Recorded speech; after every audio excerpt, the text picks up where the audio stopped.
ॐ सहना भवतु सहनौ भुनक्तु सह वीर्यङ्करवावहै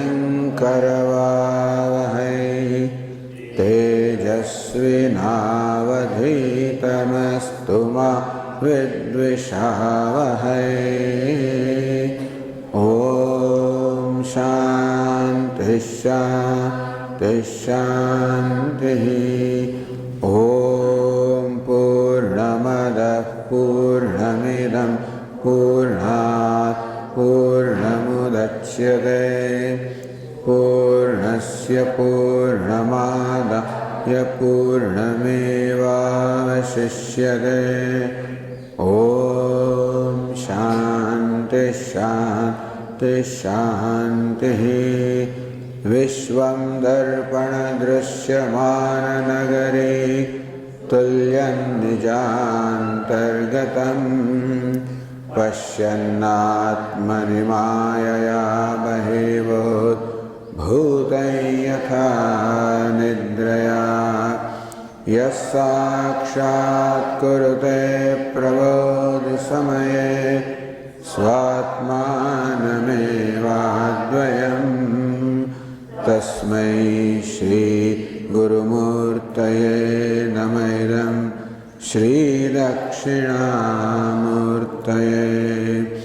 वागीशायस्य वदने लक्ष्मीर्यस्य च वक्षसि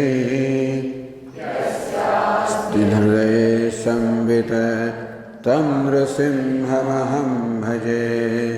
ॐ नमः परमहंसास्वादित चरणकमलचिन्मकरन्दाय भक्तजनमानसनिवासाय श्रीरामचन्द्राय विश्वसर्गविसर्गादि नवलक्षणलक्षितं श्रीकृष्णाख्यं परं धाम जगद्धाम नमामतं।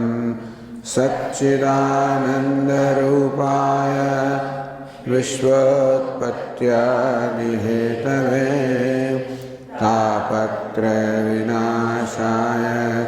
श्रीकृष्णाय वयं नमः। यं प्रव्रजन्तमनुपेतमपेतकृत्यं द्वैपायनो विरहकातर आजुहाव पुत्रेति तन्मयतया तरवोऽभिनेदुः भूतहृदयं मुनिमानतोऽस्मि। संसारसागरे मग्नं दीनं मां करुणानिधे कर्ममोहगृहीताङ्गं मामुद्धर भवार्णवात्। श्रीमद्भागवताख्योऽयं प्रत्यक्षः कृष्ण एव हि स्वीकृतोऽसि मया नाथ मुक्त्यर्थं भवसागरे। मनोरथो मदीयोऽयं सफलः सर्वथा त्वया निर्विघ्नेनैव कर्तव्यः दासोऽहं तव केशव। शुकरूपप्रबोधज्ञ सर्वशास्त्रविशारद एतत्कथाप्रकाशेन मदज्ञानं विनाशय। जन्माद्यस्य यतोऽन्वयादितरतः चार्थेष्वभिज्ञस्वराट्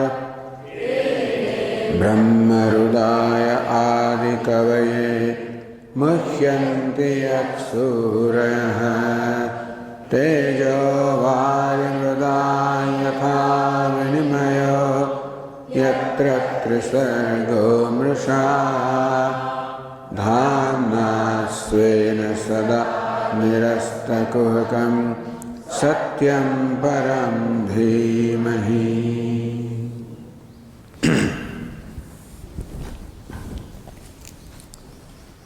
બ્રહ્માજી ભગવાન નારાયણને સ્તુતિ કરી રહ્યા છે. સમુદ્ર મંથન પહેલાંનો આ પ્રસંગ છે. દેવતાઓને જ્યારે એમના સ્થાનમાંથી ભ્રષ્ટ કરી નાખવામાં આવ્યા,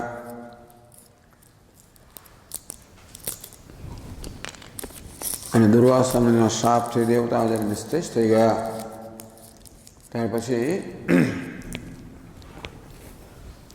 ભગવાનની મદદ માંગવા માટે ગયા. ભગવાનને આ પ્રકારની સ્તુતિ કરે છે.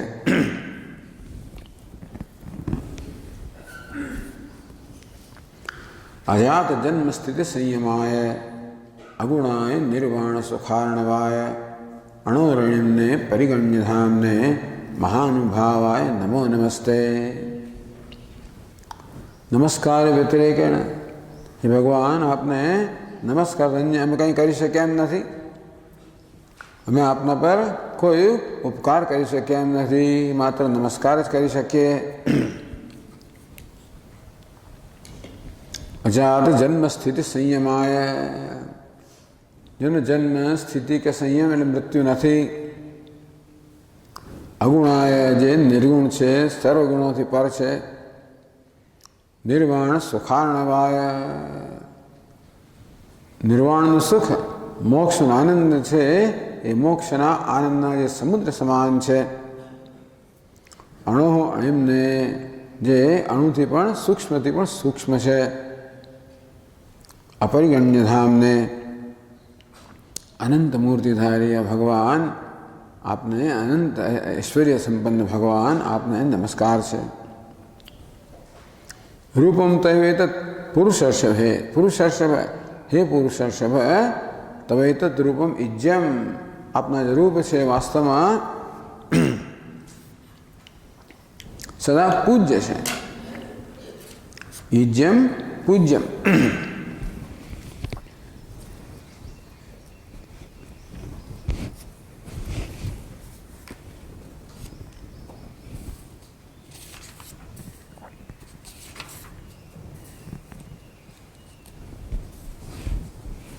કેવી રીતે પૂજ્યમ? વૈદિક તાંત્રિકેણ યોગેન, વેદમાં તંત્રશાસ્ત્રમાં જે બધા સાધનો દર્શાવવામાં આવ્યા છે એ વડે આપનું જે રૂપ છે અત્યંત પૂજનીય છે. હે ધાતઃ, હે જગતનું સર્વનું સર્જન કરનાર ભગવાન, વિશ્વમૂર્તો ભગવાન, આશ્ચર્ય વાચ્ય હો. આપના વિશ્વરૂપની અંદર તો હું બધા મહારાજ સહિત બધા દેવતાઓને જોઈ રહ્યો છું. ત્વય અગ્રાસીત, ત્વય મધ્યાસીત, ત્વય અંતાસીત, ઇદમ આત્મતંત્રે. હે ભગવાન, એ જગત છે સૃષ્ટિના પહેલા, મધ્યમાં સ્થિતિ વખતે, અંતમાં પ્રલય વખતે પણ આપનામાં જ રહેલું છે. તો પછી આપ કોનામાં રહેલા છો? આત્મતંત્રે. આપ તો સ્વતંત્ર છો. કાલાદિ પરતંત્રતા ભાવેન અવિનાશિત્વાત. આપ તો દેશ કાળથી કોઈ સ્વતંત્ર છે, અવિનાશી છે. માટે જ આપનો જન્મ નથી, સ્થિતિ નથી, નાશ નથી. અંતેથી આ જગતના જન્મ પહેલાં પણ આપ હતા, જગતના અંત પછી પણ આપ હશો. એવું સમગ્ર જગત ત્રણેય કાળમાં આપનામાં જ સ્થિત છે. તુમ આદિઅંત જગતોસ્ય મધ્યમ. આપ જ ભગવાન નિમિત્ત કારણ છો, આપ જ ઉપાદાન કારણ છો. આપ જ જગતના આદિમાં છો, મધ્યમાં છો, અંતમાં છો.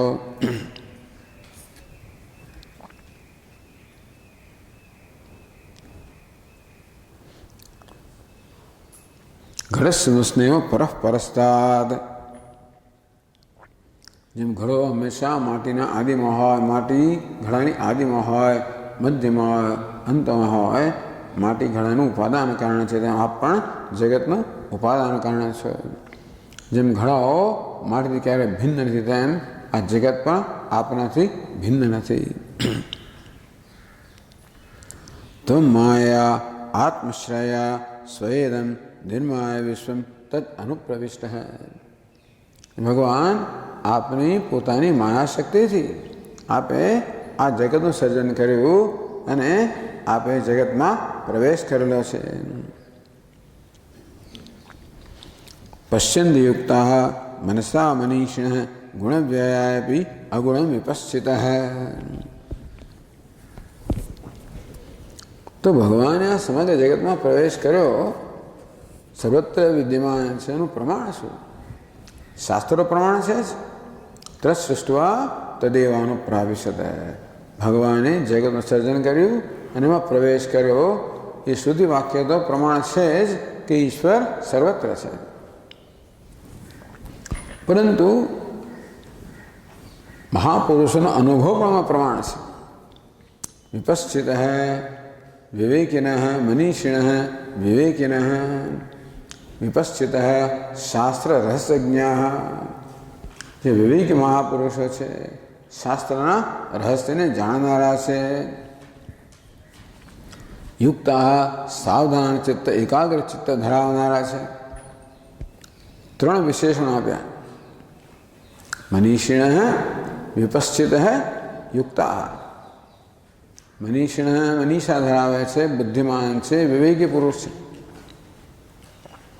વિપશ્ચિત છે, વિપશ્ચિતનો અર્થ પણ સર્વજ્ઞ થાય, શાસ્ત્રનું રહસ્ય જાણનારા. તેથી યુક્ત અત્યંત સાવધાન ચિત્ત એકાગ્ર ચિત્તવાળા છે. હવે દૃષ્ટિ તું અગ્રયા બુદ્ધ્યા સૂક્ષ્મયા સૂક્ષ્મદર્શિભિ. કઠોપનિષદમાં કહેવામાં આવ્યું કે પરમાત્મા એકાગ્ર સૂક્ષ્મ બુદ્ધિથી, એકાગ્ર બુદ્ધિથી સૂક્ષ્મદર્શી લોકો એના દર્શન કરે છે. ક્યાં દર્શન કરે છે? ગુણવ્યય વ્યવાય. આ જગત કેવું છે? ત્રણ ગુણનું પરિણામ છે. એમાં આપ કેવા છો? અગુણ છો, સર્વગુણથી પર છો. તો ત્રણ ગુણોમાંથી સર્જાયેલા જગતમાં નિર્ગુણ એવા આપ છો, એના આ મહાપુરુષો દર્શન કરે છે. દર્શન કેવી રીતે કરે છે? યથાગ્નિમેદ સમૃતમ ચ ગોષુ યથા અગ્નિમ એદસી. જેમ કાષ્ઠમાં અગ્નિનું દર્શન કરવામાં આવે, કેવી રીતે? મંથન કરવાથી. કાષ્ઠમાં સર્વત્ર અગ્નિ છે તો ખરો, પણ કોણ દર્શન કરી શકે? એ કાષ્ઠનું મંથન કરે એ જ કાષ્ઠમાં રહેલા અગ્નિના દર્શન કરી શકે, બધા કરી શકે. અમૃતમ ચ ગોષુ.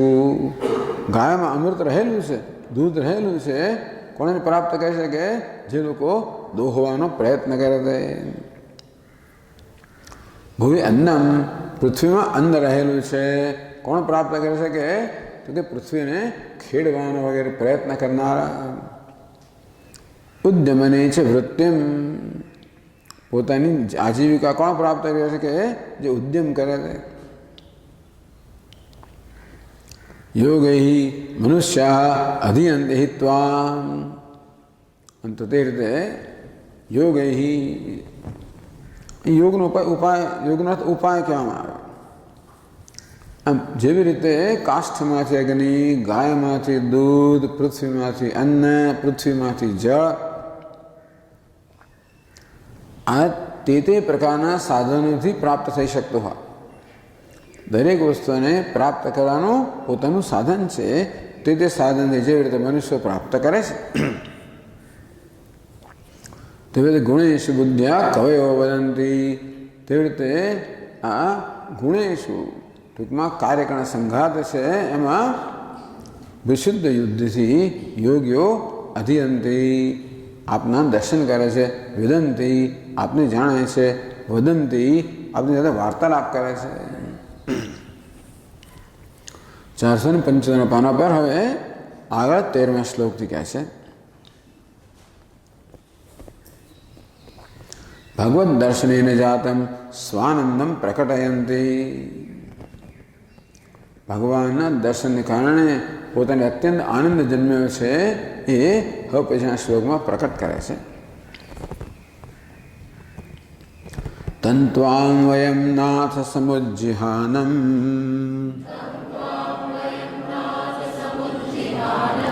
સરોજના ભાતિ ચિરેપ્સિતાર્થમ દૃષ્ટ્વા ગતા નિવૃત્તિ મધ્ય સર્વે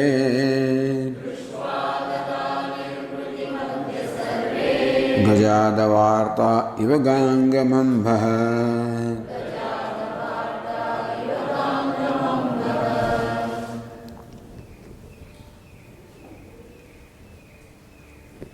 બે સંબોધન ભગવાનના તમ તમે નાથ ભગવાનને સંબોધન બીજું કહ્યું છે સરોજનાભ.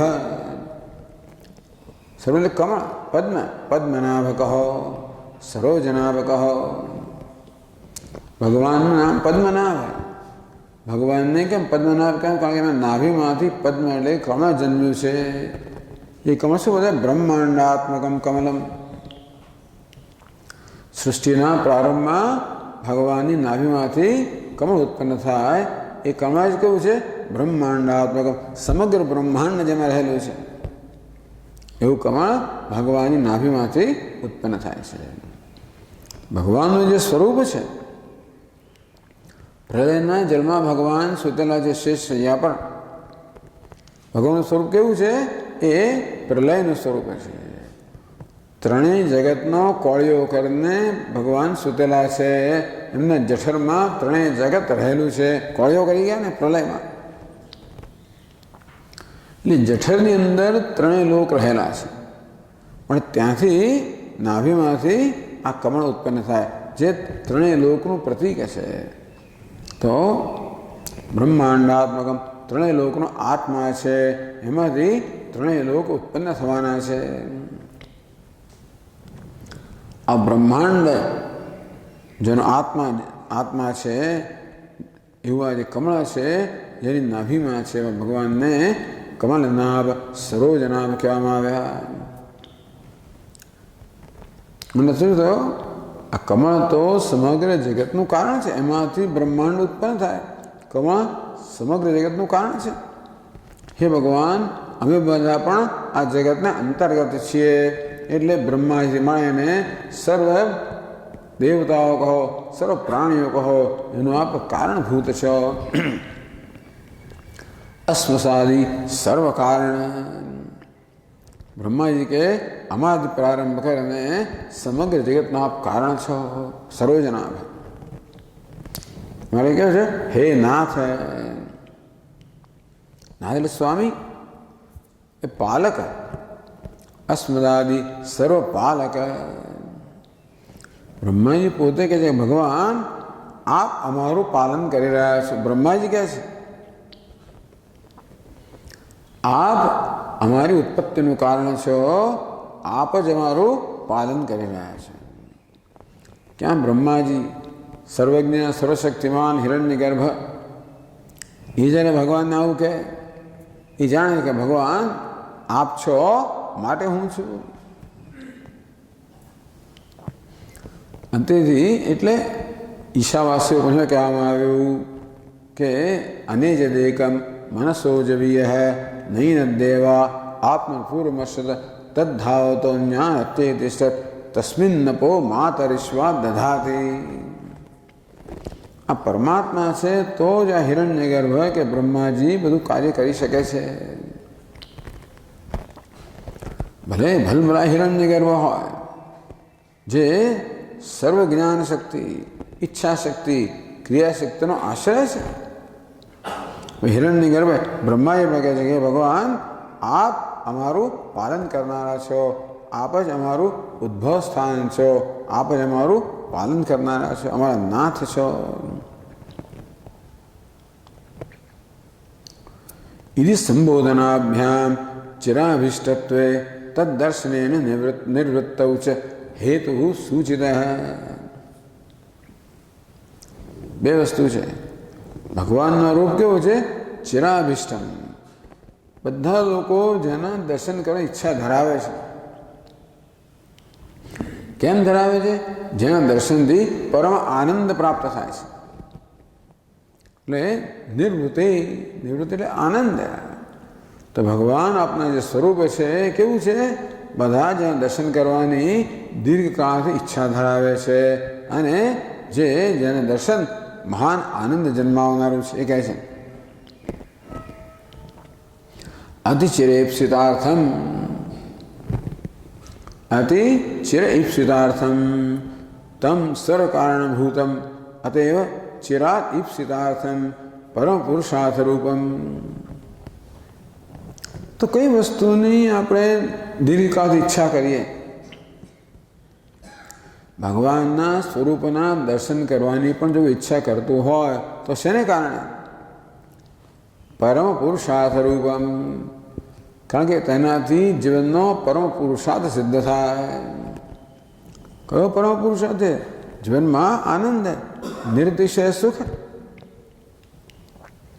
तो अनंत सुख प्राप्त करूँ ये प्रत्येक मनुष्यनी वास्तवમાં ઈચ્છા છે। બધી ઈચ્છાની પાછળ એક જ ઈચ્છા છે। એટલે ધર્મ, અર્થ, કામ, પુરુષાર્થ તો કહેવાય। મોક્ષને પરમ પુરુષાર્થ કહ્યો। કારણ કે ધર્મ, અર્થ, કામની પાછળમાં છેવટે તો મોક્ષની ઈચ્છા રહેલી છે। મોક્ષ એટલે નિર્તિશય સુખ। એ ક્યારે પ્રાપ્ત થાય? ભગવાનના દર્શનથી। તો હંમેશા બધા ભગવાનના દર્શનથી ચિરકાળથી ઈચ્છા ધરાવે છે, કારણ કે એના દર્શનથી જે આનંદ પ્રાપ્ત થાય એ જીવનના પરમ પુરુષાર્થને સિદ્ધ કરનારો છે।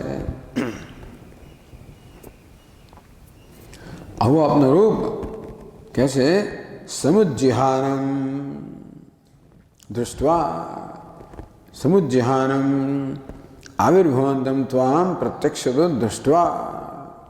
भगवान એવું આપનું સ્વરૂપ જેની સર્વ લોકો દીર્ઘકાળ ઈચ્છા કરી રહ્યા છે, જે પરમ આનંદનું જનક છે, જે જીવનનો પરમ પુરુષાર્થનું સાધન છે, એવું આપનું સ્વરૂપ મારી સમક્ષ પ્રગટ થયું। દૃષ્ટવા પ્રત્યક્ષતો દૃષ્ટવા, આપણા મનમાં દર્શન કરીએ એક વસ્તુ છે, પ્રત્યક્ષ દર્શન કરીએ છીએ એની વાત આપણે જુદી છે। એવું કહે છે વિદ્વાનો કે ભગવાનની લીલાના ભક્તો પહેલા પોતાના અંતરમાં દર્શન કરે અને છેવટે પ્રત્યક્ષ દર્શન કરે।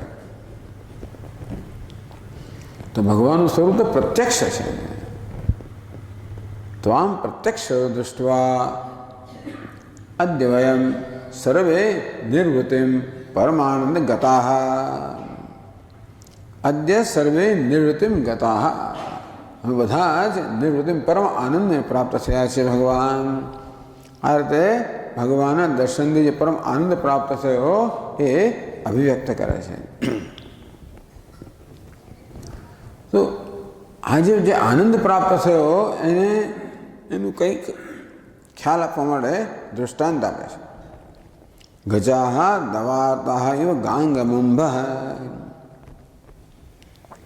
ગજાહ હાથીઓ, દવાર્તાહ દાવાનળ, જંગલની અંદર આગ લાગે, હાથી અંદર ફસાઈ ગયો હોય અને ભયંકર ચારે બાજુ જ્વાળાઓથી સંતપ્ત થઈ ગયા હોય હાથીઓ બધા અને ભાગે, એમને ગંગાનું જળ મળી જાય તો દાવાનળથી અત્યંત આર્ત થયેલા, અત્યંત સંતપ્ત થયેલા હાથીઓને જે રીતે ગંગા જળ મળી જાય અને કેવો આનંદ થાય। તો ભગવાન અમે પણ આવા સંતપ્ત સંસારના સંતાપથી સંતપ્ત થયેલા। દૌધુએ મારમ દુરદૃષ્ટ વાતૈ ભીતમ પ્રપન્નમ પરિપાહે મૃત્યો। જે વિવેકી છોડામણીમાં પ્રાર્થના કે ભગવાન દુરદૃષ્ટ વાતૈ, મતલબ દુરદૃષ્ટ, દુરઅદૃષ્ટ અમારું પાપજનક પ્રારબ્ધ,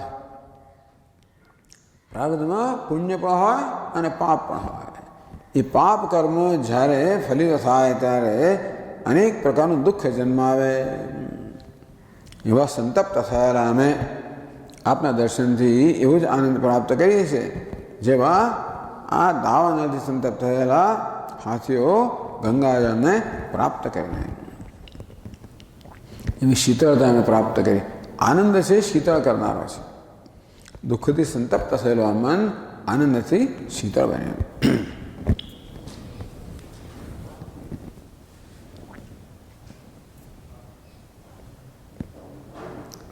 एवं भगवद दर्शनेन जातम स्वानंदम उक्त्वा स्वप्रयोजनम प्रार्थयते। આમ ભગવાનના દર્શનથી પોતાને કેવો આનંદ થયો છે એ વ્યક્ત કર્યા પછી જે હેતુથી હવે આ દેવતાઓ ભગવાન પાસે ગયા છે એ પ્રગટ કરે છે. ભગવાનના દર્શન થયા, પરમ આનંદ થયો, અંતો એની ઈચ્છા તો બાકી રહી ગઈ. કેવી કેવી કમનસીબી છે ને! જે હેતુથી પોતે અહીં આવ્યા છે હેતુ પ્રગટ કરે છે.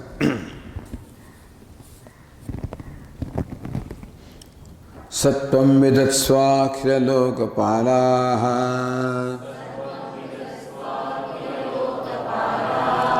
વયમ યદાર્થાસ્તવ પાદમૂલમ સમાગતાસ્તે બહિરંતરાત્મન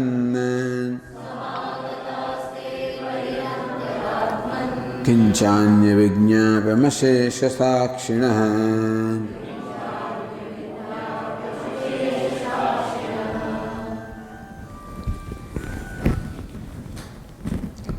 સત્વમ આવા આપ, કેવા આપ? ઉક્ત વિદ અમારા કોણ છો આપ? તો કે નાથ છો, અમારા બધાના સ્વામી એવા આપ. સર્વેશ્વર, સર્વાઈશ્વર, સર્વસમર્થ, સર્વથા સર્વકર્તુમ સમર્થ. સહત્વમ, બીજા કોઈ જેવા તેવાનો પ્રાર્થના નથી કરતા. અમે કોને પ્રાર્થના કરી રહ્યા છે? આપને. આપ કેવા છો? નાથ છો, સર્વસમર્થ છો. કર્તુમ અકર્તુમ અન્યથા વા કર્તુમ સમર્થ. એક ભગવાન એવો છે જે ધારે કરે, ધારે તેમ ના કરે, અને જેમ ધારે તેમ કરે. આ પ્રકારની સ્વતંત્રતા એક ઈશ્વર ધરાવે છે. અમે હવે જે વિનંતી કરી રહ્યા છીએ એમાં આવું સર્વ સમર્થ હોય એ જ એ વિનંતીને સંતોષવામાં શક્તિમાન હોય. સત્વમ વયમ અખિલ લોકપાલાઃ યદર્થાઃ તપાદનમ સમાગતાઃ. વયમ અખિલ લોકપાલાઃ, અમે સર્વ લોકના પાલકો. હવે દેવતાઓ છે, લોકપાલ છે, દિક્પાલ છે, લોકપાલ છે. ઇન્દ્ર, વરુણ, કુબેર, યમ, અગ્નિ, વાયુ, ઈશાન, આ બધા દિશાઓના પાલક છે. પ્રત્યેક પોતાના લોકના પાલક છે. અખિલ લોકપાલાઃ, આમ સર્વ લોકપાલકો જે આપની સમક્ષ ઉપસ્થિત થયા છીએ. યદર્થાઃ તપાદમૂલમ સમાગતાઃ. યદર્થાઃ, જે અર્થ અર્થાત પ્રયોજનને ધ્યાનમાં રાખીને તપાદમૂલમ સમાગતાઃ, જે પ્રયોજનને ધ્યાનમાં રાખીને આપના ચરણ કમળને આશ્રિત થયા છીએ. ભગવાન, અમે આપના ચરણ કમળને આશ્રિત છે, શરણાગત છીએ.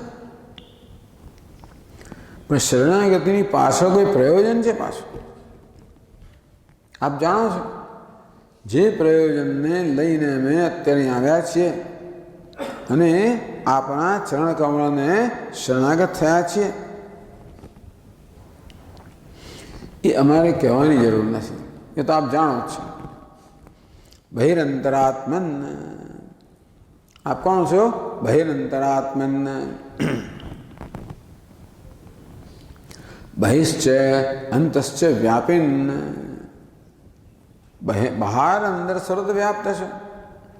યચ્ચ કિંચિત જગત સર્વમ દૃશ્યતે શ્રૂયતે પીવા અંતર્બહિશ્ચ તત્સર્વમ વ્યાપ્ય નારાયણ સ્થિત. આ જગત છે, દૃશ્યતે શ્રૂયતે વિવા, જગત જે દેખાય છે જેને મેં સાંભળેલું છે, જે પ્રત્યક્ષ છે, પરોક્ષ જગત છે, આ લોકમાં છે, પરલોકમાં છે. અંતર્બહિષ તત્સર્વ વ્યાપ્ય નારાયણ સ્થિત. આ સમગ્ર જગતને અંદર અને બહાર વ્યાપ્ત કરીને ભગવાન નારાયણ રહેલો છે. અંતર બહિરાત્મન, અંદર અને બહાર સર્વને વ્યાપ્ત કરનારા.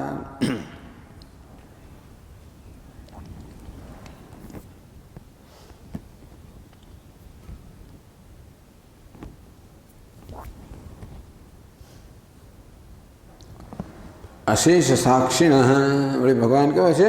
અશેષ સાક્ષી.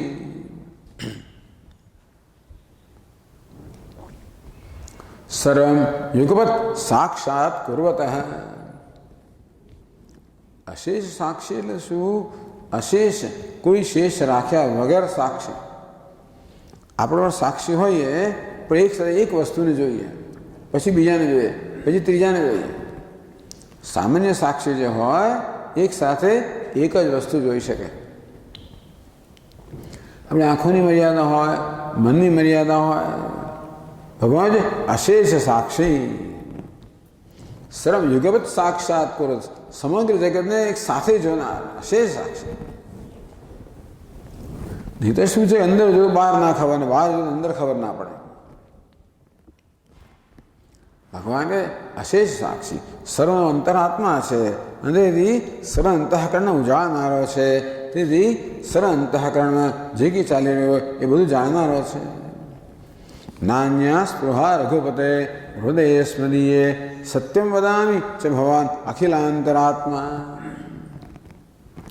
હે ભગવાન, આપ તો અખિલ પ્રાણી માત્ર અંતરાત્મા છે અને તેથી હું જે કહું છું સત્ય આપ જાણો છો. નાન્યા સ્પૃહા રઘુપતે હૃદય સ્મદીએ. હે રઘુપતિ, મારા હૃદયમાં કોઈ સ્પૃહા નથી, કોઈ અન્ય સ્પૃહા, એક સ્પૃહા છે, બીજી કોઈ સ્પૃહા નથી, એ આપ જાણો છો. આપ તો અખિલ જીવોના સર્વજન અંતરાત્મા છે. ભક્તિમ પ્રયચ્છ રઘુપુંગવ નિર્ભરામ મે. હે રઘુપુંગવ, મેં નિર્ભરામ ભક્તિમ પ્રયચ્છ, આપ નિર્ભર ભક્તિ પ્રદાન કરો. આવું માગે. કામ ભક્તિ તો પણ ભક્તિ ક્યારે આવે? કામ આદિ દોષ રહિતમ કુરુ માનસમ છે. ભગવાન, આપની ભક્તિ મારા હૃદયમાં તો જ ટકી શકે જ્યારે મારું હૃદય આ કામ, ક્રોધ વગેરે દોષોથી મુક્ત. એ આપ જ કરો ભાઈ. મારા હૃદયને ભક્તિને યોગ્ય આપ જ બનાવો. કામ ક્રોધથી મુક્ત આપ બનાવો, પછી મને પૂર્ણ ભક્તિ પ્રદાન કરો. આ જ મારી એક અભિલાષા છે, આ સ્પૃહા છે, બીજી કોઈ સ્પૃહા નથી. તેમ બ્રહ્માજી કહે કે જે હેતુથી અમે આપના ચરણકમળના આશ્રિત થયા છીએ એ તો આપ જાણો જ છો. કેમ જાણો છો? અખિલ સાક્ષી. આપ તો સર્વ એટલે અંતરાત્મા, એ પણ કહેવામાં આવ્યું. બહિરાત્મન, આપ તો અંદર ને બહાર સર્વને સર્વ રીતે વ્યાપ્ત કરીને રહેલા છો. અખિલ સાક્ષીણ, સર્વ અંદર બહાર સર્વને એક સાથે જાણનારા. વિધત્સ્વ, ભગવાન આપ અમને વિધત્સ્વ એટલે તમે આપ અમને પ્રદાન કરો. સંપાદય, ઈચ્છા પૂરી કરો. કોને તમારે શું જોઈએ છે તે આપને શું જરૂર કહેવાની?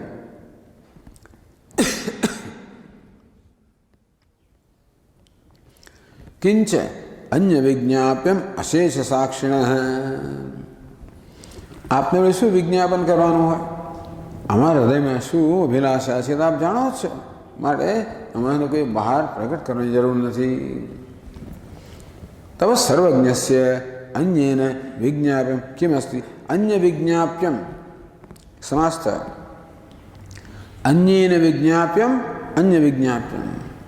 અમારા જેવા અન્ય વડે આપને કશું કહેવાનું હોય?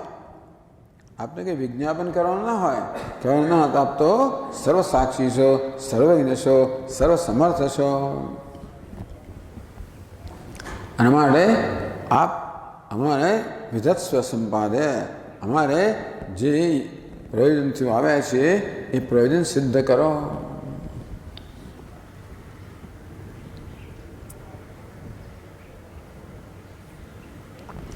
તો ભગવાન કે તમે બધા દેવતાઓ છો, તમે જ કશો ઉપાય કરો ને ભાઈ. યુયમેવ કંચિદ ઉપાયમ કુરુતે ઇતિ. ભગવાન કે એમને કે તમે બધા જ કોઈ ઉપાય કરો. એટલે એના ઉત્તરમાં આપ કહે છે અહમ ગિરિત્રશ્ચ સુરાદયો યે દક્ષાદયોગ્નિરિવ કેતવસ્તે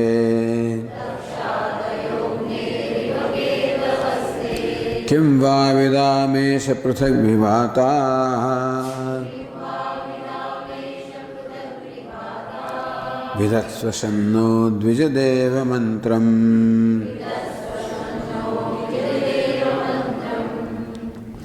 આ દ્વિજદેવ મંત્ર એક શબ્દ છે. દ્વિજદેવ આપણે જુદું રાખ્યું છે, પણ દ્વિજદેવ મંત્ર એક જ શબ્દ છે.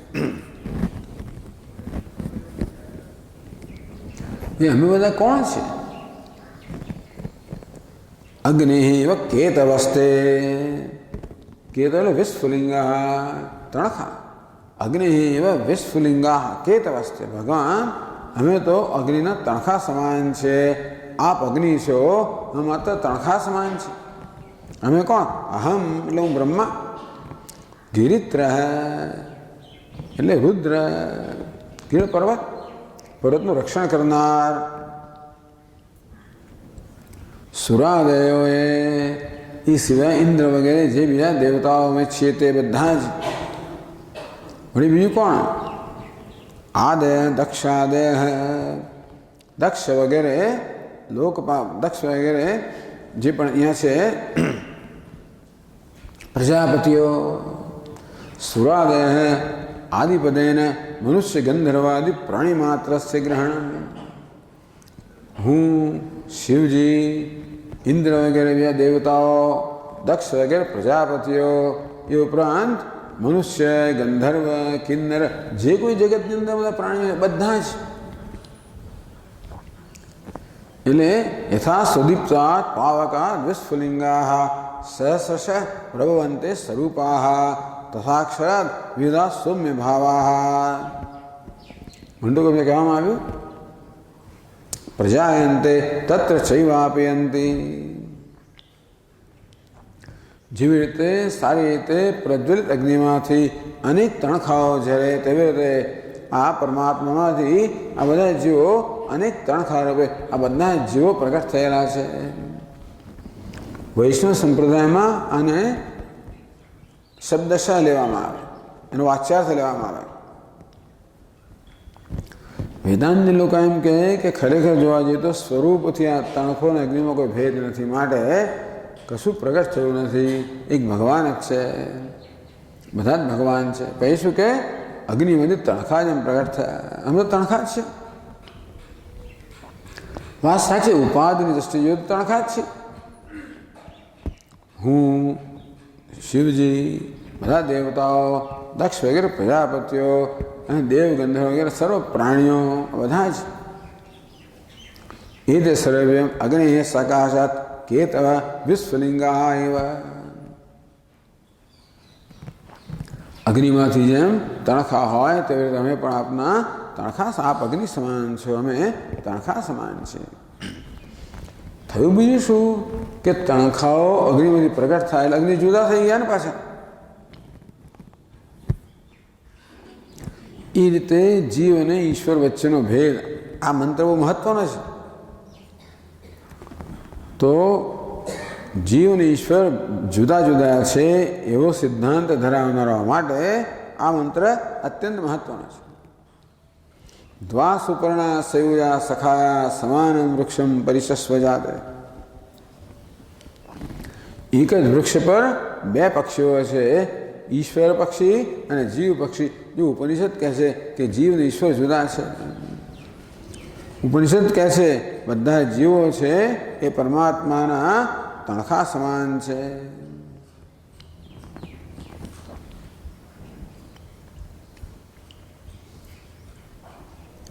એટલે કહે છે કિમ વા વિદામ હે ઈશ. કિમ વા વિદામ, કિમ વા ન વિદામ. ન વિદામ મીન ન વિદ્મઃ. એટલે કે શમ ટૂંકમાં અમારું જે આત્મના શમ સુખમ સુખ સાધનમ, અમારાથી કેવી રીતે સુખ, અમને કેમ સુખ પ્રાપ્ત થશે એનું સાધન અમે જાણીએ નથી જાણતા. આપના તણખા સમાન અત્યંત તુચ્છ એવા અમે, વળી આપણાથી ભિન્ન થઈ ગયા હોવાને કારણે, જો આપની સાથે હોત તો જે આપ જાણો છો અમે જાણતા હોત, પણ અમે ભિન્ન થઈ ગયા છે. તે અમે એવા અમારા સુખનું શું સાધન છે અમે જાણીએ છીએ નથી જાણતા. કેમ વિદામાં કેમ વિદમાં ન વિદમાં અમે નથી જાણતા. માટે આપ જ કરો સન્નો દ્વિજદેવ મંત્રમ વિધસ્વ.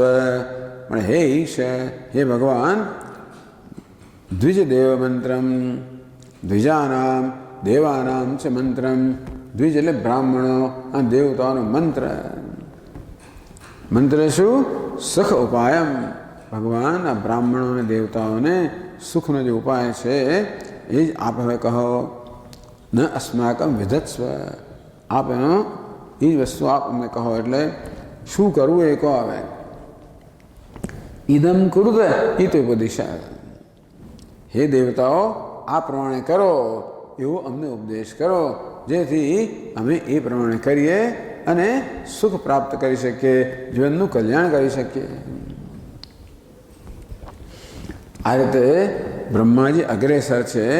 એ બ્રહ્માજીએ ભગવાનની સ્તુતિ કરી.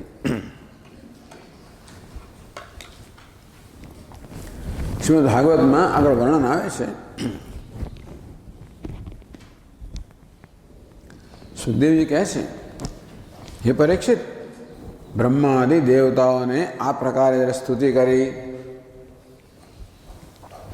પછી પોતાની બધી ઇન્દ્રિયોને એકાગ્ર કરી, રોકી લીધી, નિગ્રહ કર્યો અને અત્યંત સાવધાનીથી હાથ જોડીને બધા ઉભા રહી ગયા દેવતાઓ. ત્યારે દેવતાઓની સ્તુતિ સાંભળીને, એમના હૃદયની વાત જાણીને ભગવાન મેઘ સમાન ગંભીર વાણીથી બોલ્યા.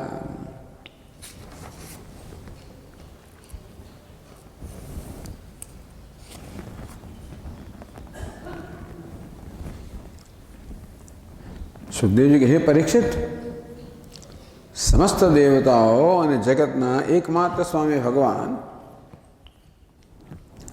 વાસ્તવમાં ધારે તો એકલા જ આ બધું કાર્ય કરવામાં સમર્થ છે. ભગવાન કે દેવતાઓ દ્વારા કાર્ય કરવાની જરૂર નથી. બધા અસુરોએ દેવતાઓ પર વિજય પ્રાપ્ત કર્યો, ત્રણેય લોકો પર વિજય પ્રાપ્ત કર્યો છે. દેવતાઓ બિચારા વીર્યહીન, શ્રીહીન થઈ ગયા છે, નિર્બળ બની ગયા છે. તો દેવતાઓનું હિત શેમાં થાય ભગવાન જાણે છે, અને સર્વ સમર્થ હોવાને કારણે પોતે દેવતાનું હિત કરવા માટે શક્તિમાન છે.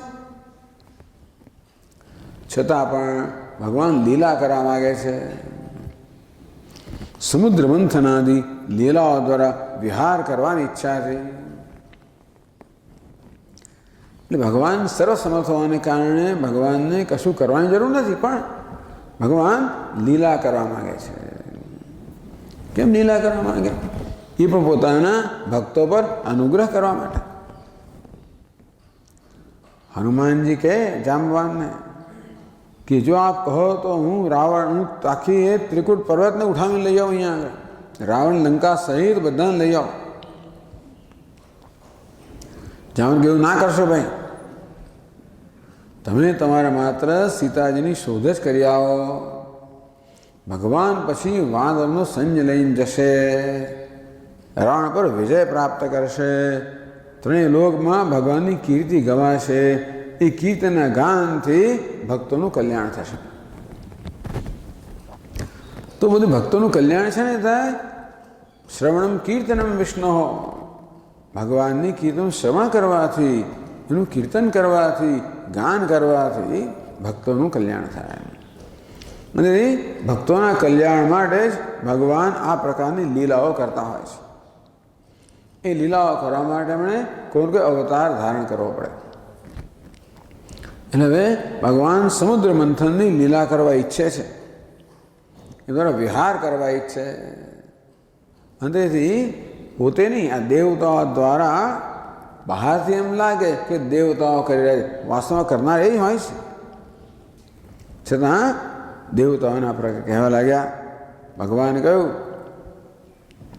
બ્રહ્મા, શંકર અને અન્ય સર્વ દેવતાઓ, તમે લોકો સાવધાન થઈને મારી આ સલાહ સાંભળો. તમારા કલ્યાણનો એક જ ઉપાય છે. આ સમયે અસુરો પર કાળ જે છે ને એ એમને અનુકૂળ છે. આ સમય અસુરો માટે અનુકૂળ છે. અને તેથી જ્યાં સુધી તમારો કાળ અનુકૂળ ના થાય, તમારો અભ્યુદય અને ઉન્નતિનો સમય ન આવે, ત્યાં સુધી તમે લોકો દૈત્યો અને દાનવો પાસે જાઓ અને સંધિ કરી લો. કૂટ રાજનીતિ, કૂટનીતિ બધી. રાજકારણમાં બધી વસ્તુ સ્વીકાર્ય છે. દેવતાઓ સાંભળો, કોઈ મોટું કાર્ય કરવું હોય તો શત્રુઓ સાથે મેળ મિલાપ કરી લેવો જોઈએ. એ વાત અવશ્ય છે કે કામ બની જાય પછી એમની સાથે સાપ અને ચૂહાનો, આપણું કામ બની જાય પછી આપણે સાપ અને ઉંદર એવો વર્તાવ કરવાનો, ત્યાં સુધી એમની સાથે મેળ કરી લેવાનો. તમે લોકો કોઈ પ્રકારના વિલંબ વગર અમૃત કાઢવાનો પ્રયત્ન કરો, જેનું પાન કરવાથી આ મર્ત્ય પણ અમર બની જાય છે. તો તમે એક કામ કરો, પહેલાં ક્ષીરસાગરમાં બધા પ્રકારનું ઘાસ, પછી બધા લતાઓ, આ બધા, એટલે આ મંથન કર્યું ને એ સમુદ્રનું મંથન તો ખરું. સમુદ્રમાં અનેક બધી ઔષધિઓ પહેલાં નાખવામાં આવી, પછી મંથન તો ત્યારે એમાંથી અમૃત બહાર નીકળે. ઔષધિઓના મંથનને કારણે અમૃત બહાર આવ્યું. આ લતાઓ, ઔષધિઓ, તણાખલા, ઘાસ આ બધું પહેલાં નાખો. પછી તમે શું કરો, મંદરાચળનો પેલો તમે રવૈયો બનાવો અને વાસુ કે નાગની પેલું દોરડું બનાવો, નેત્રો બનાવો અને મારી સહાયતાથી સમુદ્રનું મંથન કરો. હવે આળસ અને પ્રવાદનો સમય નથી. દેવતાઓ, વિશ્વાસ રાખો. આ બધામાં દૈત્યોને માત્ર શ્રમ અને ક્લેશ જ મળશે આ બધામાંથી, પરંતુ ફળ તમને લોકોને મળશે. ભયંકર કૂટનીતિ તો વિષ્ણુ ભગવાન છે ને, જો ભાઈ એમણે જગતનું પાલન કરવાનું છે, બધું એડમિનિસ્ટ્રેશન કરવાનું છે. એ કહેતા બેઠા બેઠા શિવજીની જેમ વરદાન આપવા બેઠા નથી. જેને જેમ ભાવમાં આપી દેવું ના ચાલે. દરેકને યોગ્યતા પ્રમાણે જ મળે, એમને ના મળે.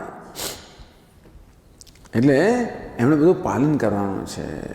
અને તેથી દૈત્યોને, દાનવોને જે પ્રકારનું ફળ મળવું જોઈએ, આપવાનું ધંધો પણ કામ પણ એમનું જ છે ને. જે લોકોને સજા થવી જોઈએ એને સજા કરવાનું કામ પણ એમનું જ છે. અનુગ્રહ અને નિગ્રહ, દેવતા પર અનુગ્રહ થવો જોઈએ, દાનવો નિગ્રહ થવો જોઈએ, એ કરવાનું કામ એમનું જ છે. અને માટે આ પ્રકારે સલાહ આપે છે.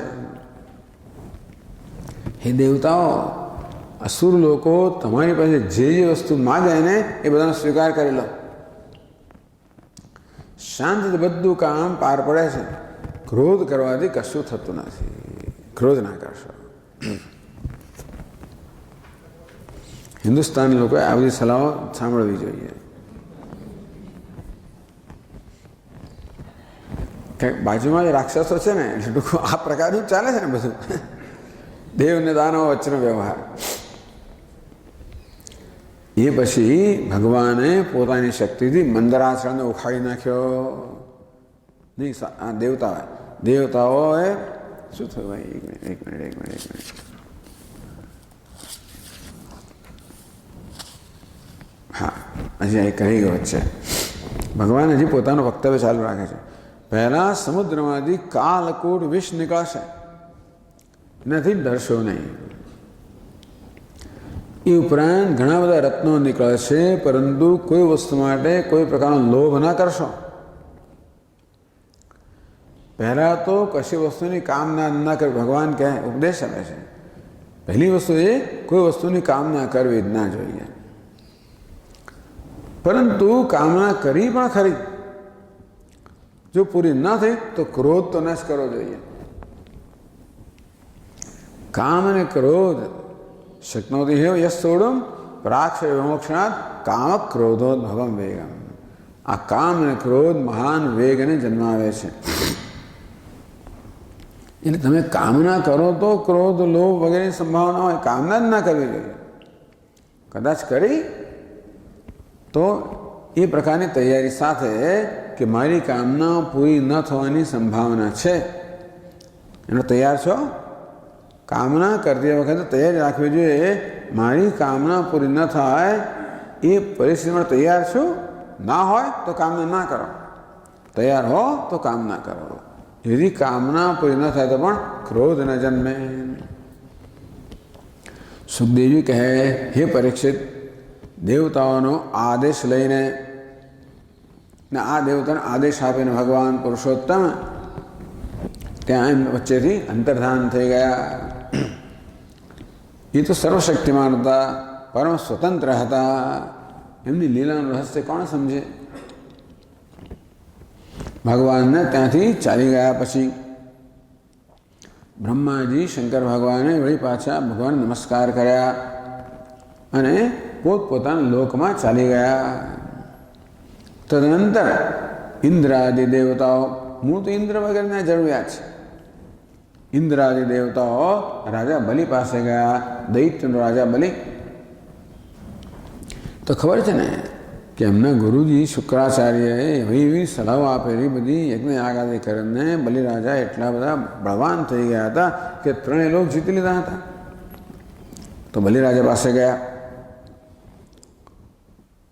દેવતાઓ અસ્ત્ર શસ્ત્ર વગર આવી રહ્યા છે. આમ તો અસુરો તો યુદ્ધથી જ તેવાના હોય ને, દેવતાઓ આવે તો અસ્ત્ર શસ્ત્ર લઈને જ આવે ને.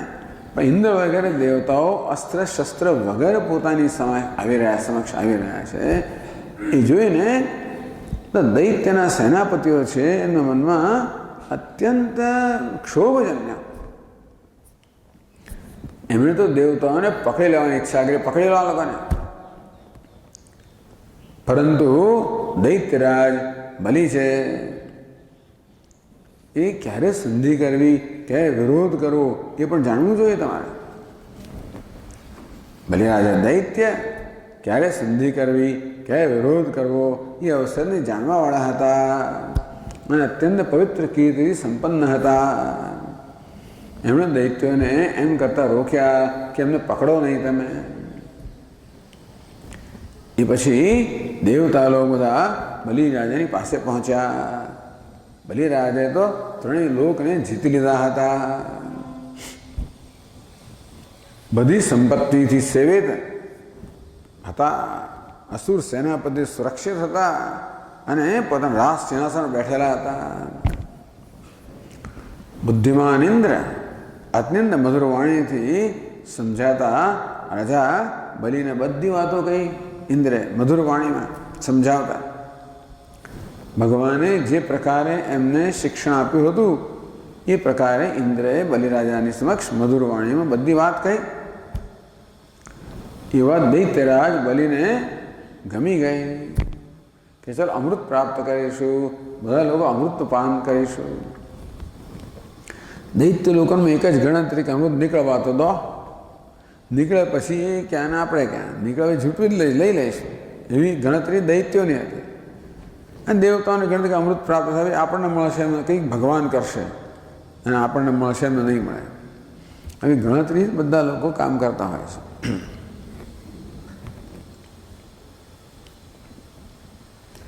તો બલિરાજાને આ વાત ખૂબ ગમી.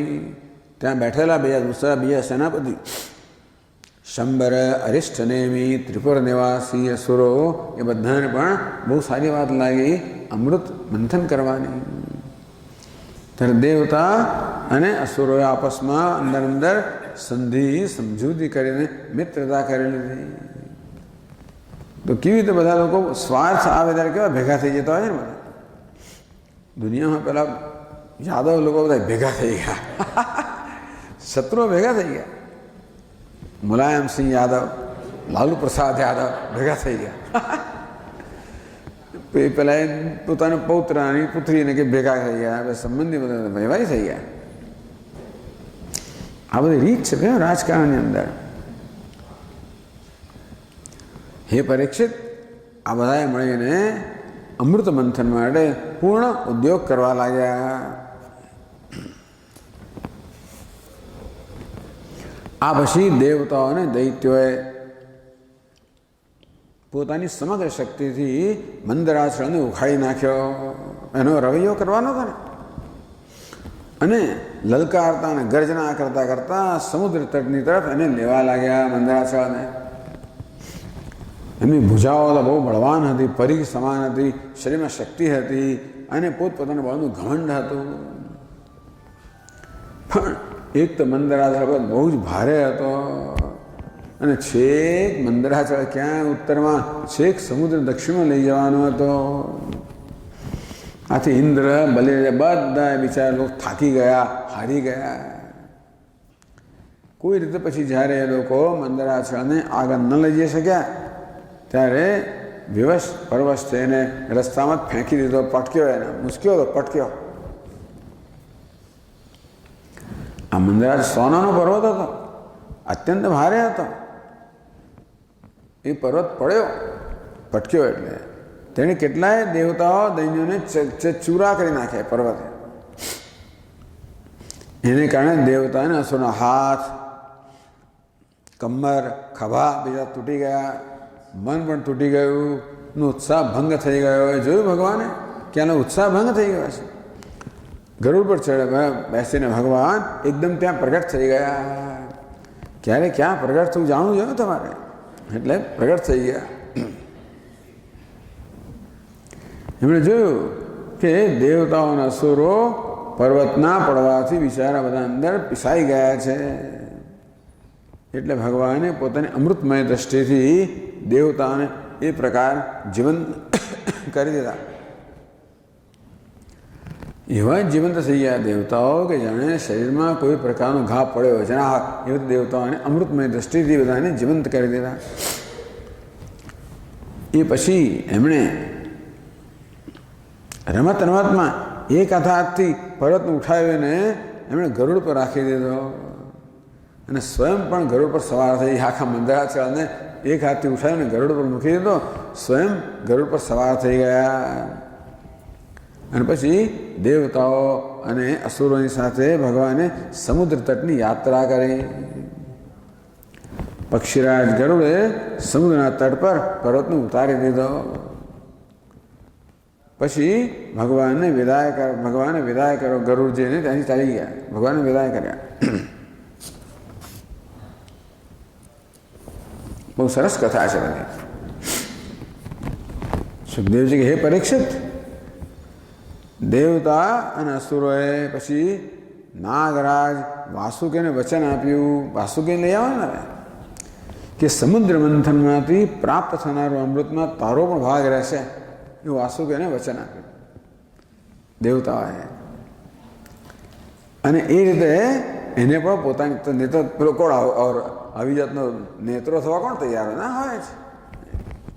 પણ કહ્યું તને મળશે, આમાંથી અમૃત મળશે એમ કરીને એને પણ પોતાનામાં સામેલ કરી દીધો. એ પછી આ દેવતા અસુરોએ વાસુકી નાગની નેત્રો કરીને મંદરાચળની આસપાસ લપેટ્યો અને બરોબર એકદમ ઉત્સાહપૂર્વક આનંદથી અમૃત માટે સમુદ્ર મંથનનો પ્રારંભ કર્યો. એ વખતે ભગવાન એમની સાથે હતા. સૌથી પહેલાં ભગવાન છે ને આ વાસુકીના મુખ આગળ લાગી ગયા અને શરૂ કર્યું. એ બધા દેવતાઓ પણ ભગવાનની પાસે આ વાસુકી જે છે એના મોં આગળ પકડીને ખેંચવા લાગ્યા. પરંતુ ભગવાનની આ ચેષ્ટા દૈત્ય સેનાપતિઓને જરા પણ પસંદ ન પડી. એમણે કહ્યું કે પૂંછડું તો સાપનું અશુભ અંગ છે, અમે એને નહીં પકડીએ. અમે વેદશાસ્ત્રનું વિધિપૂર્વક અધ્યયન કરેલું. દૈત્યો કે અમે વેદશાસ્ત્રનું વિધિપૂર્વક અધ્યયન કરેલું છે. ઊંચા વંશમાં અમારો જન્મ થયેલો છે અને વીરતાના ઘણા ઘણા મોટા કામ અમે કરેલા છે. અમે શું દેવતાઓ કરતા કમ છે કે અમે એની પૂંછડી પકડીએ? એમ કહીને એ લોકો રિસાઈ ગયા અને ચૂપચાપ એક બાજુ એને ઊભા રહ્યા. આવજો એને પછી સ્મિત આપીને ભગવાને વાસુકીને મોં છોડી દીધું અને દેવતાઓ સાથે લઈને વાસુકીને પૂંછડ પકડી. આ પ્રકારે દેવતાઓના દૈત્યોએ પોતપોતાનું સ્થાન નિશ્ચિત કર્યું અને અમૃત પ્રાપ્તિ માટે પૂરી તૈયારથી સમુદ્ર મંથન કરવા લાગ્યા. એ પરીક્ષિત, જ્યારે સમુદ્ર મંથન થવા લાગ્યું ત્યારે મોટા બળવાન દેવતાઓ અને અસુરોએ પકડી રાખવા છતાં પણ પેલો મંદરાચળ અત્યંત ભાર હોવાને કારણે નીચે તો મંદરાચળનો આધાર ન હતો. મંદરાચળ અત્યંત વજનદાર હતો. અંદરથી મંદરાચળ સમુદ્રમાં ડૂબવા લાગ્યો. આ લોકો બહુ પ્રયત્ન પકડવાનો તો ડૂબવા લાગ્યો.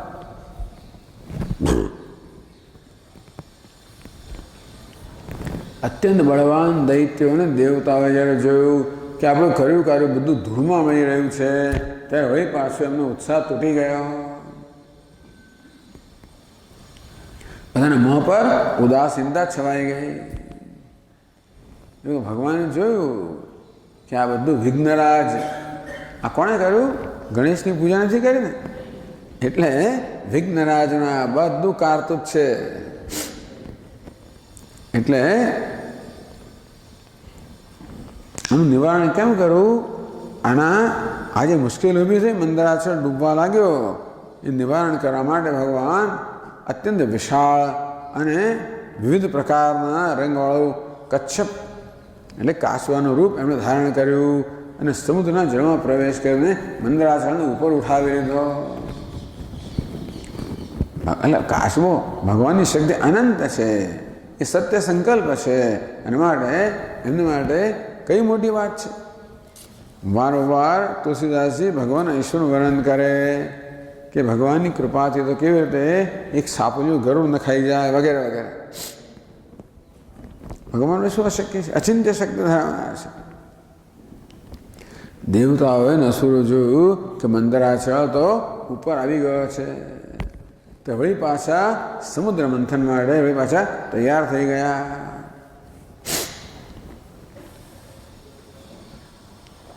એ બધું ભગવાનનું એ સ્વરૂપ જે હતું ને કાચવાનું કેટલું મોટું હતું. જમ્બુ દ્વીપ સમાન 1,00,000 યોજન ફેલાયેલી પોતાની પીઠ પર ભગવાનની પીઠ હતી જે કાચબાની 1,00,000 જમ્બુ દ્વીપ 1,00,000 યોજન સુધી ફેલાયેલી પોતાની પીઠ પર મંદરાચળને ધારણ કરી રાખ્યા હતા. પરીક્ષિત, જ્યારે મોટા દેવતાને અસુરોએ પોતાના ભાવબળથી મંદરાચળને પ્રેરિત કર્યો ત્યારે એ ભગવાનની પીઠ પર ફરવા લાગ્યા. આનંદ શક્તિશાળી આદિ કશ્યપ એટલે કાસવો ભગવાનને એ ચક્કર જે તો આ કાચબાને જે હતી જેના પર આ પર્વત ફરી રહ્યો હતો એને કેવી જાતની અનુભવ થયો? જાણે પોતાની પીઠ પર કોઈ ખંજવાતો હોય એવી જાતનો એમને અનુભવ થયો. એવી લાગણી થઈ કે જાણે પોતાની પીઠને કોઈ ખંજવાતો ન હોય ત્યારે પર્વત હમણાં આવો ચાલી રહ્યો હતો જોરથી. ત્યારે સાથે સાથે હજી વાર થાકી જાય થોડી વારમાં, એટલે સમુદ્ર મંથનને સંપન્ન કરવા માટે ભગવાને અસુરોમાં એમની શક્તિ અને બળને વધારવા અસુરરૂપથી પ્રવેશ કર્યો. ભગવાને બધા અસુરોમાં પ્રવેશ કર્યો એમની શક્તિ અને બળને વધારવા માટે. તે રીતે દેવતાઓને પણ ઉત્સાહિત કરવા કરતાં એમણે દેવતામાં દેવરૂપથી પ્રવેશ કર્યો અને વાસુકી નાગમાં નિદ્રાના રૂપમાં પ્રવેશ કર્યો. જેને કેટલું દુઃખ કરો કેવું થાય ને નિદ્રા માટે ખબર ના પડે એટલા માટે વાસુકી નાગમાં નિદ્રા રૂપમાં પ્રવેશ કર્યો. આ બધું પર્વત ઉપર બીજા પર્વત સમાન બનીને સહસ્રભાવ ભગવાન પોતાના હવે પછી આવે છે ને ઉપરથી દબાવવું પડે, પાછું નીચેથી આધાર આપવો પડે, નહીં તો પાછું આમ હલી જાય ને, ઉપરથી દબાવવો પડે. એટલે ભગવાન વળી મંદરાચલ પર્વત પર ચડી ગયા. એ ભગવાન એક પર્વત પર બીજા પર્વત જેવા ના હોય તેવી રીતે બનીને હજારો હાથ ધરાવનારા ભગવાને પોતાના હાથોથી દબાવીને મંદરાચલને સ્થિર કર્યો, નીચેથી આધાર આપ્યો, ઉપરથી સ્થિર કર્યો. વળી પાછા અસુરોમાં પ્રવેશ કર્યો, એની શક્તિ રૂપે બળ રૂપે દેવતાઓમાં પ્રવેશ કર્યો. આવતા આકાશમાં બ્રહ્મા, શંકર, ઇન્દ્ર આદિ બધા એમની સ્તુતિ કરવા લાગ્યા, ભગવાન પર પુષ્પોની વર્ષા કરવા લાગ્યા. આ પ્રકારે જો ભગવાન કયા કયા રૂપમાં ત્યાં હાજર છે, આ પ્રકારે ભગવાન પર્વતની ઉપરથી દબાવી રાખવાના રૂપમાં, નીચે આધાર આપવાના કાચવાના રૂપમાં, દેવતા અસુરોના શરીરમાં એમની શક્તિના રૂપમાં, પર્વતમાં દ્રઢતા, પર્વત પણ તૂટી ન જાય એટલે દ્રઢતાના રૂપમાં, અને નીતિ બનેલા વાસુકીના નિદ્રાના રૂપમાં, જેને કષ્ટ ન થાય પ્રવેશ કર્યો. અને આ રીતે બધું કરનારા ભગવાન જ હતા. બહારથી એમ લાગે કે દેવતાઓના અસુરો મંથન કરી રહ્યા છે, વાસ્તવમાં એ કરનારા ભગવાન છે. ચારે બધી દિશાઓમાંથી શક્તિ સંપન્ન કરી દીધા.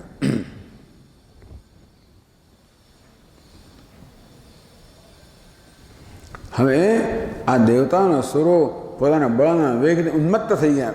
બળ મળી ગયું ને ભગવાનના પ્રવેશથી, અને બહુ વેગથી સમુદ્ર મંથન કરવાના, ખૂબ વેગ થઈ ગયો.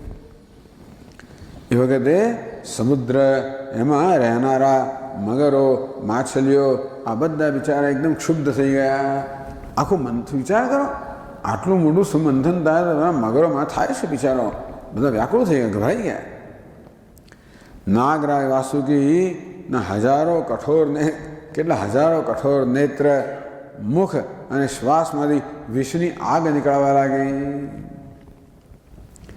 એમના ધુમાડાથી પૌલોમ, કાલેય, બલી, ઇલ્વરાદી અસુર નિસ્તેજ થઈ ગયા. એ સમયે એ લોકો એવા દેખાતા જાણે કે દાવાનાથી પેલું શાકનું પેલું ઝાડ ન સુકાઈ જાય, બિચારા નિસ્તેજ થઈ ગયા, સુકાઈ ગયા. એમને ચાહીને પસંદ કર્યું હતું ને મુખ, એટલે એનું સ્વાસ્થ્ય ન પર જ આવે ને.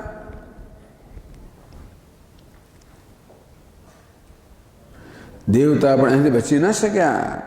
વાસુકીના શ્વાસની લપટથી એમનું તેજ પણ ફીક્કું પડી ગયું. વસ્ત્રમાળા, કવચ અને મુખ અત્યંત ધુમાડા જેવા થઈ ધૂમિલ થઈ ગયા. એવી દશા જોઈને ભગવાનની પ્રેરણાથી વાદળે દેવતાઓ પર વર્ષા કરવા લાગ્યા. વાદળો અને વાયુ સમુદ્રની તરંગોનો સ્પર્શ કરીને શીતળતા અને સુગંધનો સંચાર કરવા લાગ્યો, ભગવાનના આદેશથી, પ્રેરણાથી. આ પ્રકારે દેવતા અસુરોએ સમુદ્ર મંથન કરવા છતાં પણ અમૃત ન નીકળ્યું ત્યારે સ્વયં ભગવાન અજીત એટલે અવતાર લીધો, સમુદ્ર મંથન કરવા લાગ્યા.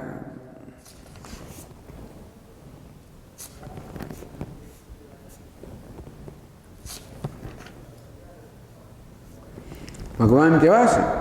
મેઘ સમાન એમના શ્યામ શરીર પર અત્યંત સુહામણું પીતાંબર, કાનમાં વીર સમાન ચમકતા કુંડળ, મસ્તક પર લહેરાતા અત્યંત વાકોડિયા કાળા વાળ, નેત્રમાં લાલ લાલ રેખાઓ, ગળામાં વનમાળા સુશોભિત થઈ રહી છે. સંપૂર્ણ જગતને અભયદાન પ્રદાન કરનારા આપણા વિશ્વ ભગવાન અભયદાન પ્રદાન કરનારા છે. વિશ્વને અભયદાન પ્રદાન કરે, બે વસ્તુ પ્રદાન કરે, આશીર્વાદ પ્રદાન કરે અને અભય પ્રદાન કરે. વરદાન આપે અને અભયદાન આપે. એક હાથ આમ હોય, આમ હોય. તો ભગવાનની ભુજાઓ, ભુજદંડ સમગ્ર જગતને અભયદાન પ્રદાન કરનારા ભગવાનની ભુજદંડ છે. વાસુકી નાગને પકડીને કુલવૃત્તિ પર્વતને ધારણ કરીને ભગવાન મંદરાચળની મથાની સમુદ્ર મંથન કરવા લાગ્યા. ત્યારે એ સ્વયં બીજા પર્વતરાજ સમાન સુંદર દેખાતા હતા. જ્યારે અજીત ભગવાને આ પ્રકારે સમુદ્ર મંથન કર્યું ત્યારે સમુદ્રમાં ખૂબ જ બધી હલચલ મચી ગઈ, ખળભળાટ મચી ગયો. માછલીઓ, મગર, સાપ, કાચબા ભયભીત થઈને ઉપર આવી ગયા, આમ તેમ ભાગવા લાગ્યા. પછી મોટા મોટા પેલા શાર્ક અને એવી બધી મોટી મોટા માછલીઓ, સમુદ્રમાં હાથી પણ હોય છે, સમુદ્ર હાથી, અને એ બધા ગ્રાહ, મગરમચ્છ બધા વ્યાકુળ થઈ ગયા. અને એ વખતે પહેલી વાર હલાહલ નામનું અત્યંત ઉગ્ર વિષ નીકળ્યું. ભગવાને કહ્યું પહેલાં ઉગ્ર વિષ નીકળશે, પેલું ઔષધિ વિષ નીકળ્યું, પછી અમૃત નીકળ્યું. અત્યંત ઉગ્ર વિષ દિશા વિદિશામાં ઉપર નીચે સતત ઉડવા અને ફેલાવા લાગ્યું. અસહ્ય વિષથી બચવાનો કોઈ ઉપાય તો નહોતો. ભયભીત થઈને સંપૂર્ણ પ્રજા અને પ્રજાપતિ ક્યાંય પણ રક્ષણ ન મળવાથી છેવટે ભગવાન સદાશિવના શરણમાં આવ્યા. જે કોઈ દેવતાએ રક્ષણ આપવાની સ્વીકાર ન કર્યો એમાં વિષ્ણુ બધા આવી ગયા, સદાશિવ પાસે આવ્યા. ભગવાન શંકર સતીજીની સાથે કૈલાસ પર્વત પર વિરાજમાન હતા. મોટા ઋષિમુનિઓ એમની સેવા કરી રહ્યા હતા.